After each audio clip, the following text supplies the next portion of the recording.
Welcome to The Book Show, a celebration of reading and writers. I'm Joe Donahue. With one of the longest-running best-selling adult hardcovers in publishing history, The Girl on the Train, Paula Hawkins became an international publishing phenomenon. The Girl on the Train spent over 100 weeks on the New York Times bestsellers list, with over 40 weeks at number one, and has been adapted into a blockbuster movie starring Emily Blunt. Paula Hawkins now unfurls a gripping, twisting story of deceit, murder, and revenge in her latest novel, A Slow Fire Burning. When a young man is found gruesomely murdered in a London houseboat, it triggers questions about three women who knew him. Laura is the troubled one-night stand last seen in the victim's home. Carla is his grief-stricken aunt, already mourning the recent death of yet another family member. And Miriam is the nosy neighbor, clearly keeping secrets from the police.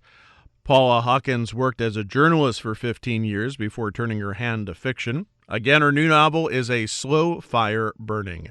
And it's a great pleasure to welcome Paula Hawkins to this week's book show. Paula, thank you very much for being with us. How are you? I'm very well, thank you. Give us a sense of what brought you to this particular story, which I find interesting for many reasons, not the least of which is that you tend to, throughout the novel, question mystery novels themselves. Yeah, I mean, there are a lot of things going on in this book. The original sort of the start of the story, I guess, for me came with a character. That's generally how I start my books. I'm thinking about a particular person.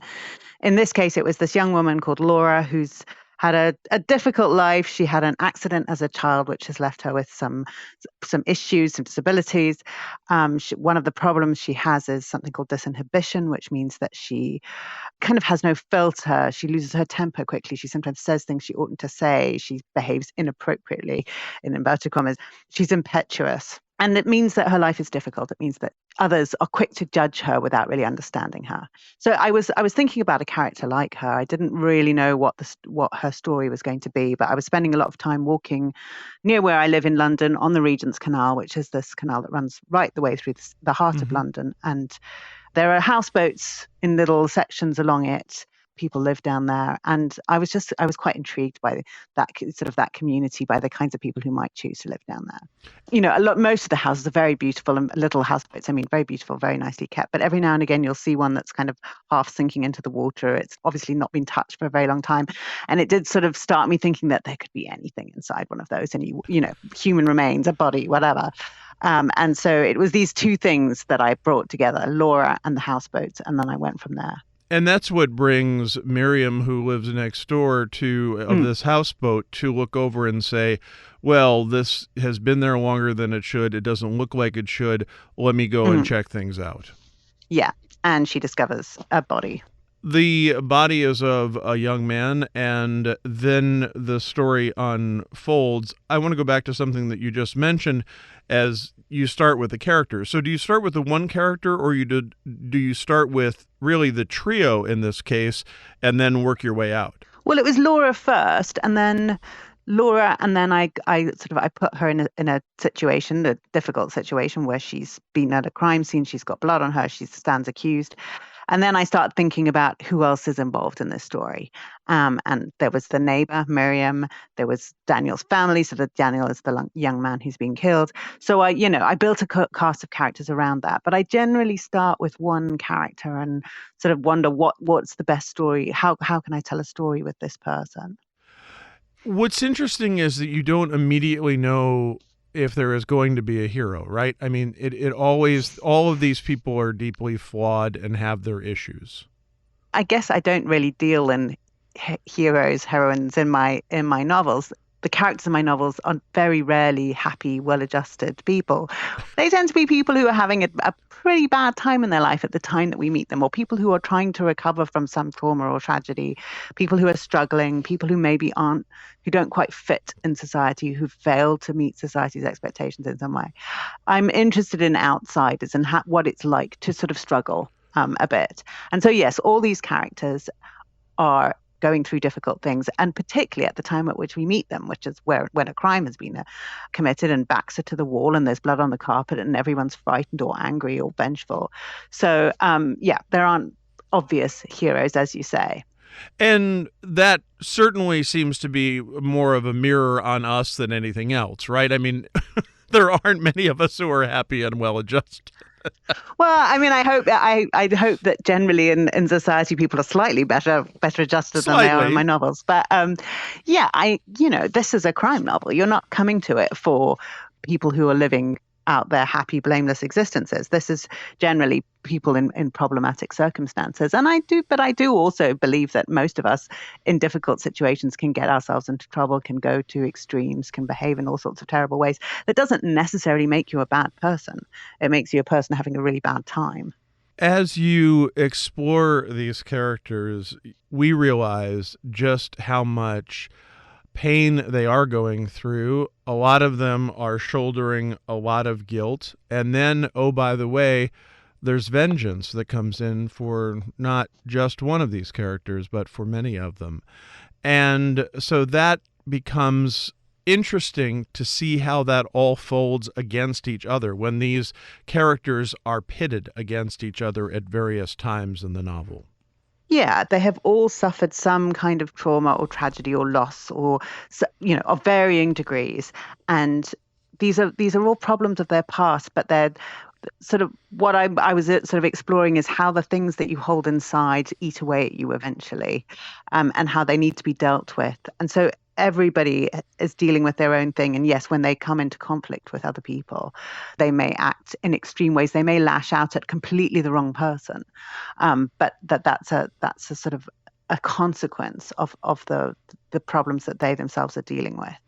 As I mentioned early on, you do really look at your craft in this book, and you talk about writing, and you talk about mystery novels, and you talk about fiction. And I do not recall that being the case in your previous novels. Is this the first time you've really sort of looked at it in a way with a bit of a wink and a nod? Yeah, I think obviously the last 6 years of my life since The Girl on the Train was published have been very much consumed by the writing and reading of novels, or the writing being published, being edited, being reviewed, being criticized. All of those things have been, at the forefront of my mind. I've been thinking about it a lot, and I did want to write about. I wanted to include some of the things that I've been thinking about in the book, about what it is to write crime, to read it. Why are we so interested in it? Is there a right way to do it? And I guess the conclusion I came to is there's no one right way to do it. There's so many great, the genre encompasses so much mystery and crime. But yeah, I was having a bit of fun with it too. There's a novel within the novel in this book. There's a best-selling novelist, and it allowed me to lighten some, because there are many dark subjects in this book, but it allowed me to do some lighter things as well. You're writing about Theo in this case, who has written a successful novel, The One Who Got Away, which is the novel within the novel that we read in here. And you say, you write, someone let the cat out of the bag, which meant, of course, that the book became an instant bestseller, but it also had the critics sharpening their knives. Some of the reviews were quite vicious, and it brought all the crazies out of the woodwork. You sold my story. It achieved its central aim, however. It got Theo writing again. That was the thing. When the muse fell silent, Theo refused to give up. He seized upon a scrap of a story and he made it his own. That was the truth of it. For you, did it feel that way too? That it was when you started writing these books that it got you writing, and it got you writing something that you enjoyed? Yeah, I mean, I'd written novels before I wrote The Girl on the Train, but I'd written them under a pseudonym, and they never really felt like me. They were romantic comedy, which was completely the wrong genre for me. And in hindsight, when I settled on the character of Rachel, I knew that she was Rachel from The Girl on the Train. Sorry, that I knew that she was the right character for me to be writing about. I immediately felt right when I started writing in Rachel's voice. So, I mean, I'm coming from a very different point of view than Theo, who was a literary novelist who just wrote a crime novel to get over his writer's block. That wasn't my situation. But I found crime as the perfect genre for me. It suits me. It suits my sensibility. It suits the way I write. I like the darkness of it. I like the kind of things that you talk about in it. So, yeah, it was right for me entirely. You even asked the question about the idea of one of the characters says, well, why can't you just write in a linear fashion? Why do you have to go all over the place and have these different points of view, which of course is what you employ. That's your style. I was slightly having a joke at my own expense there, and slightly becoming, I think, exasperated with myself, because I do struggle to tell a story in a completely linear fashion, beginning to end from one point of view. I don't know why, but it's just not the way I tend to write. And so I do this thing where timelines, you shift through timelines, and there are different perspectives. And that is something that I enjoy doing. But I do also accept that some people find it exasperating, and why can't you just be straightforward about things?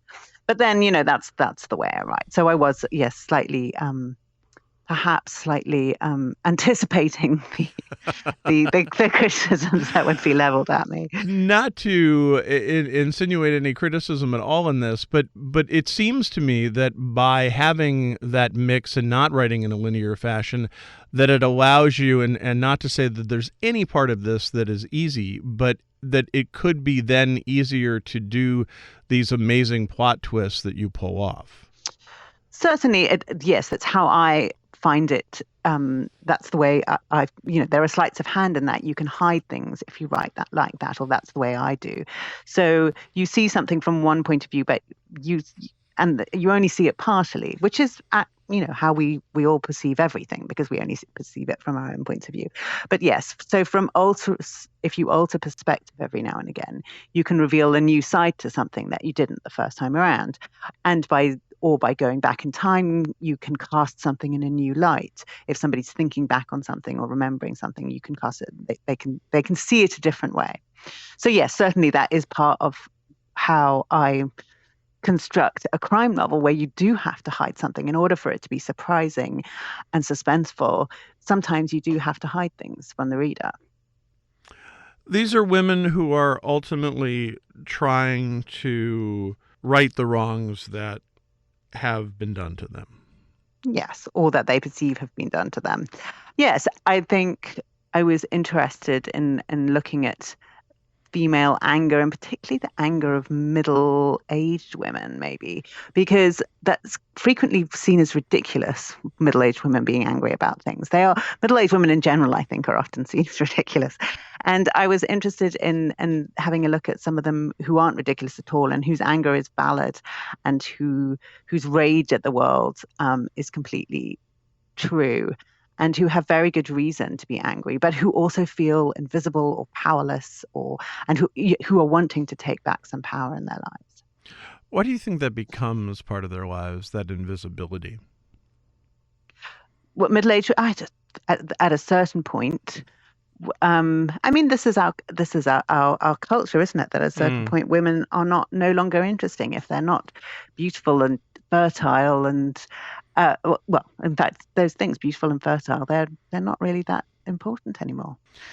That is a view. That's not my view, clearly, but I think that's a lot of people. That culture up to this point has often dismissed women past a certain age. You mentioned fertile, but the one character of you couldn't possibly understand love if you've never had a child. I think that is a view that a lot of people take. Not only women, a lot of parents would argue, and I can't argue against them because I've never been a parent, but they would say that, I think that is something that is often said. You don't understand. I can't disprove that. I know from the point of view of a childless person that you sometimes feel a little bit affronted by that, but it may well be right. There are all sorts of different kinds of love. And obviously parental love is a particular thing, and it is particularly fierce. And I'm intrigued by it. Having never experienced it, I'm still intrigued by it. Yes, I've never experienced it either, but it seems that in this book, you really look at it from the point of view of the parents, of how they, in the death of a child, let's say, that is all consuming in their lives forever. As I guess it's obviously perfectly understandable to be that way. I think there are some tragedies that people don't recover from, and that may be one of them, that sort of loss. There are some things that some people will never get over. And that's an awful thing to consider, but I do think that that's the truth of it. You say the word consider, but you do explore impact a lot. You explore the impact of tragedy in our lives. Yes, that is something that has always intrigued me. I think I don't know why I'm like this, but whenever I read a story in the newspaper or hear a story that somebody's told me of something shocking or traumatic happening, I always wonder what it does to you later, how after the sort of the dust has settled initially, how long down the line do you feel the effects? How far out do the ripples spread from that stone hitting the water? At what point do you stop feeling something? Does it change you forever? Does it change the way you are? In this book, we have someone, for example, Laura, who has a physical impact years and years later, but there's also obviously psychological impact, and those can be far worse. I am just sort of intrigued by those things, and also by the fact that everyone you meet later in life will not have any that they don't know about your past trauma. They don't understand why you are the way you are. And I guess it's just maybe even a note to myself to be more understanding of people who perhaps respond to things in ways that you don't get at all, because you just don't know what's underlying, or the way people respond to things. Paula Hawkins is our guest in this week's book show. The new novel is A Slow Fire Burning. You mentioned the ripples a moment ago. Do you always know how far the ripples are going to go as you begin? No, I don't. I'm not somebody who plots out every part of a novel before I write it. I need to know, right, there's a central mystery here. It's the murder of Daniel, and I know who did it, and I know why, but there is an enormous amount that gets filled in as I write, because to me, to plot the entire novel in great detail, I think it would probably make the writing easier, but it would also make it a lot less fun. It would make it rather mechanical. I think you come up with your best ideas when you're in the thick of the story. Not all those connections sort of come to you while you're steeped in those situations and the locations and the characters. So for me, I think my way of doing it is definitely slower. I meander, but I think it's richer, as it's a richer experience for me, and hopefully for the reader too. Absolutely. You just use the word fun. You use the word fun quite a bit in the novel, sometimes in a macabre way, sometimes in a manic way, but you use that word fun. Oh, do I? I hadn't noticed that I did that. Mostly with Laura, in that this could be fun. Right. That you look at it as something, and that sort of gives you an idea about Laura, but also of this idea of sort of the rush of life and dealing with all of the issues that you have to deal with can sometimes be a fun rush. Yeah, I mean, I guess she's a playful person, Laura, for all her problems. She does have a great sense of, she's a good sense of humor, and she's vibrant and lively, and she does have a sense of fun. So she's young, she still has that. But I guess actually I do think that, one of the things I liked about writing Irene, who's the eldest character in the book, she's 80, she also retains a kind of sense of adventure, which is one of the things that I admired about that character. And I think it's important to try and hold on to that sense of adventure, even when things are tricky. When you think about the motivation and the psychological motivation for crime, you look at it from many different angles, don't you? It's not just one way that you look at it. Well, I suppose I am looking the types of crimes that I'm writing about, or the types of situations, they don't tend to be. I'm not talking about bad people necessarily. I'm not talking about people who live a life of crime, who are involved in some sort of criminal enterprise, or who are sociopathic or what have you. What I tend to be writing about is people who could have been fairly ordinary, but whose lives have become derailed by something. And so there are all sorts of different motivations that people might might do something wrong. And I do keep returning to the fact that I think that it could happen to any one of us had we also been knocked off course in the way that one of these characters has been. So yes, I think I do look at it in the round and from all sorts of angles, and I don't condemn the characters for some of the bad things they do, I condemn them for, but Sure. not all of them. As I said, you read about crime fiction itself, and I assume that you were greatly influenced by crime writers. Give us a sense of that, of those influences, and and how they stick with you? Well, I guess like many people, if I go back sort of chronologically, my first dabblings with crime mystery novels were with Agatha Christie, Hmm. who I read when I was sort of 12, 13. And in those days, I was thrilled by the puzzle. It wasn't the characterization or anything like that. It was the figuring it out. Can you figure out who done it? I remember reading And Then There Were None and just being absolutely blown away by this incredibly complex thing where all these people are being picked off one by one, and you're trying to figure out who the killer is. I then didn't read crime for years, and then I guess in my 20s read The Secret History by Donna Tartt, which is such a different kind of, a really character-driven literary mystery, and I was absolutely blown away by that. I love the books of writers like Barbara Vine, Tana French. They tend to be very much character-driven mystery and crime novels. Mm.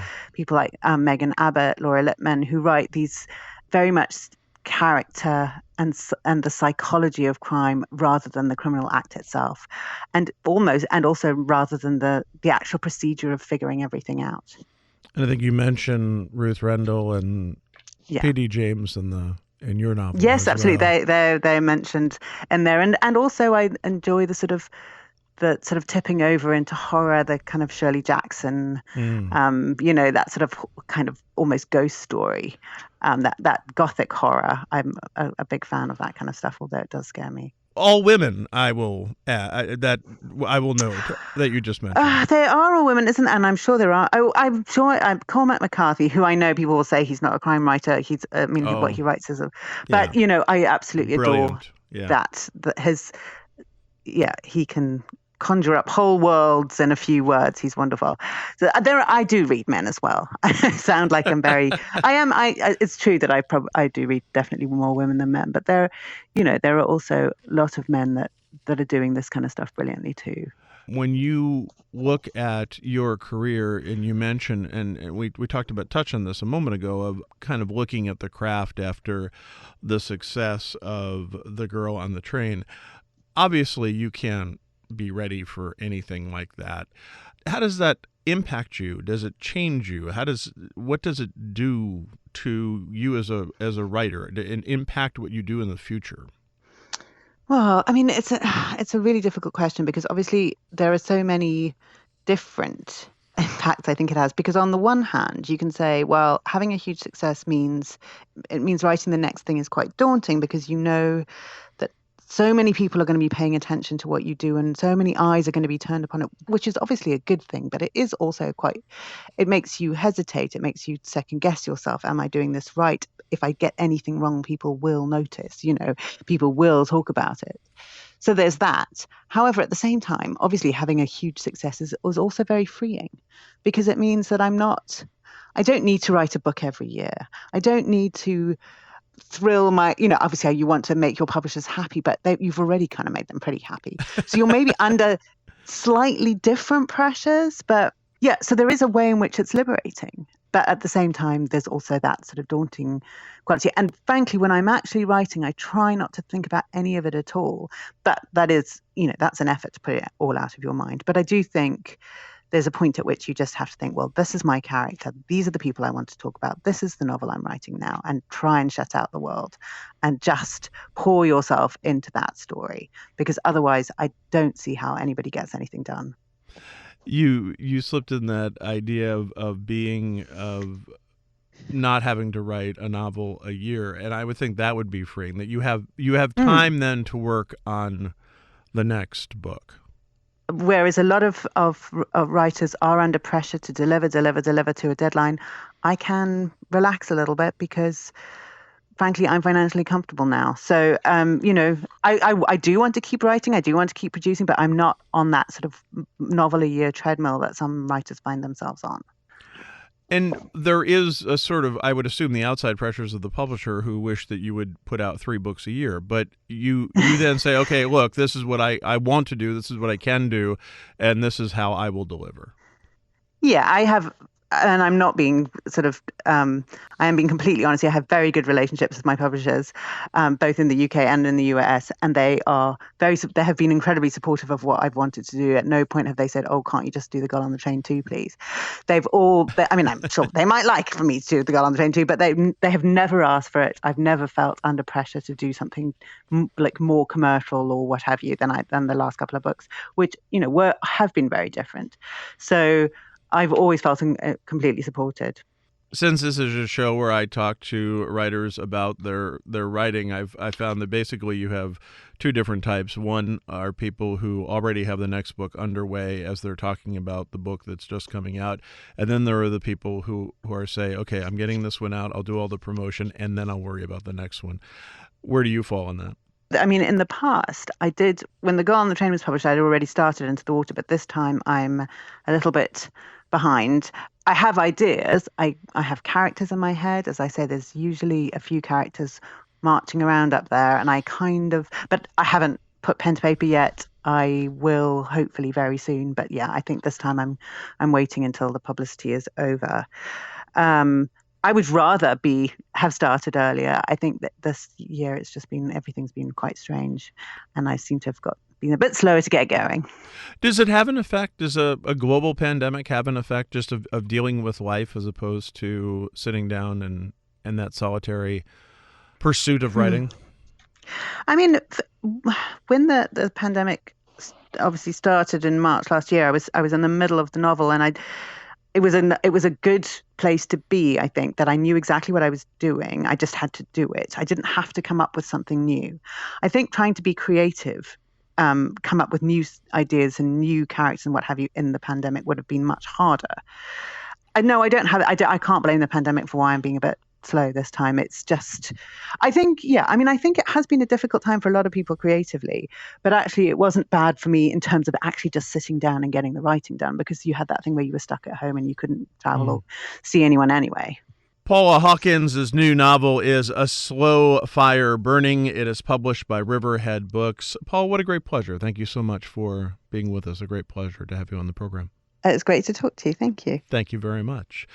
Again, the name of the new novel is A Slow Fire Burning. It is published by Riverhead Books. We enjoy hearing from our listeners about our shows. You can email us at book@wamc.org. You can listen again to this or find past book shows via podcast or at wamc.org. Sarah LeDuc produces our program. Bookmark us for next week. And thanks for listening. For The Book Show, I'm Joe Donahue.